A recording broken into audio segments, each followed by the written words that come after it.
whispers started quietly, then grew into a roar. When the Ukraine Recovery Conference convened in Rome, it was presented as a beacon of hope, a global effort to rebuild a nation ravaged by conflict.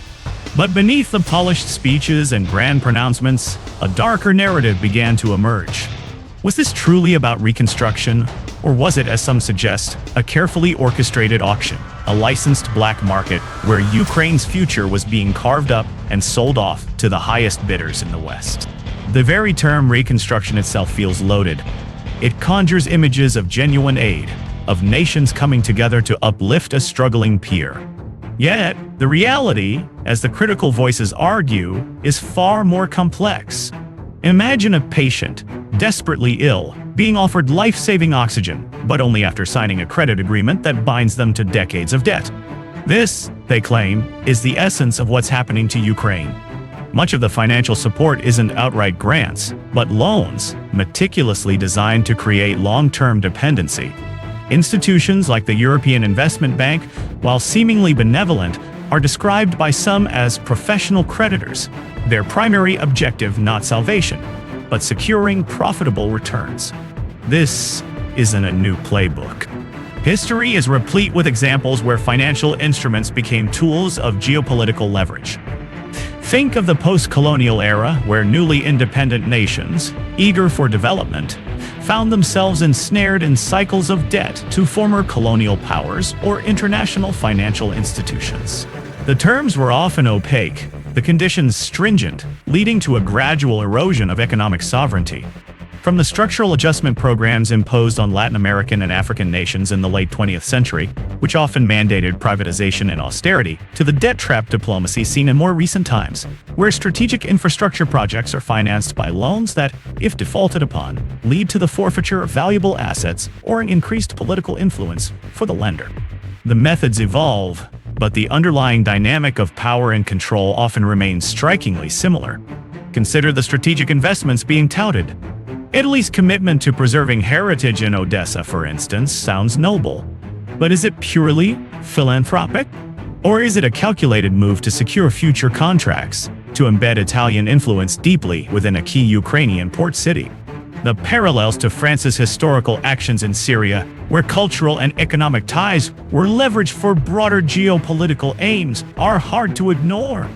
This isn't about charity. It's about securing a foothold, about positioning oneself for the lucrative spoils of a post-conflict landscape. The most alarming aspect, perhaps, is the potential for a profound loss of sovereignty. The narrative suggests that these investments and loans are not merely financial transactions, but Trojan horses, paving the way for Western corporations to seize control of vital Ukrainian sectors. Energy, telecommunications, ports. These are the lifeblood of any modern nation. Handing them over, piece by piece, to foreign entities, under the guise of reconstruction or market liberalization, it is a direct threat to national self-determination. We've seen this story before. Greece during its financial crisis, Venezuela facing economic collapse, or even certain African nations where resource wealth became a magnet for foreign exploitation, leading to a loss of control over their own natural endowments. The EU investment frameworks, while presented as pathways to integration, are viewed by some as mechanisms for European corporations to systematically acquire key Ukrainian industries as the country is forced into widespread privatization. This isn't just about economics. It's about shaping Ukraine's political landscape, its foreign policy, its very identity. While the Ukrainian people desperately need basic necessities, housing, healthcare, education, they are instead confronted with a barrage of reforms and market liberalization as preconditions for aid. It's a bitter irony. Their immediate human needs are sidelined in favor of structural changes that primarily benefit external interests. This creates a dangerous disconnect between the stated goals of aid and its practical impact on the ground. But the most audacious maneuver, the one that truly sets a controversial precedent, is the proposed use of frozen Russian assets. This isn't just about financial aid. It's about a radical redefinition of international law and economic norms.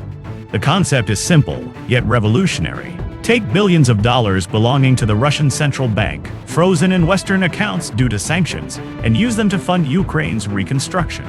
This is described as a reverse repo in political terms, the EU effectively using Russia's own money, not just for reconstruction, but even for purchasing military equipment and paying salaries.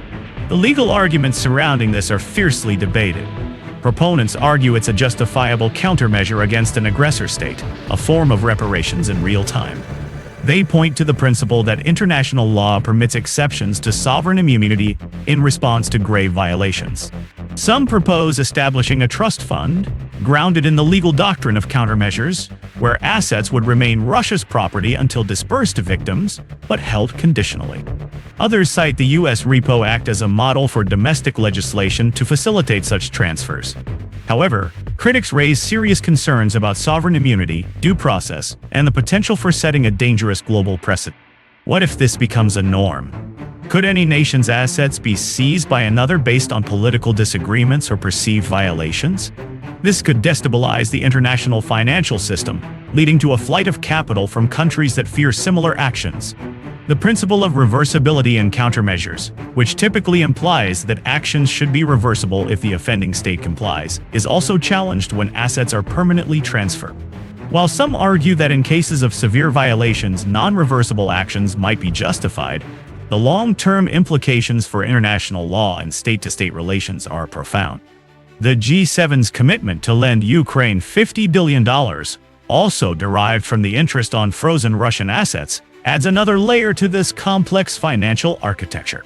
It's a sophisticated mechanism designed to provide substantial funding while navigating the legal minefield of outright confiscation. Yet it still relies on the controversial premise of leveraging assets that, under traditional international law, belong to another sovereign state. Ukraine, caught in the eye of this geopolitical storm, appears to have few alternatives. Its desperate situation leaves it with little choice but to accept these terms, becoming increasingly enmeshed in a web of debt and foreign control.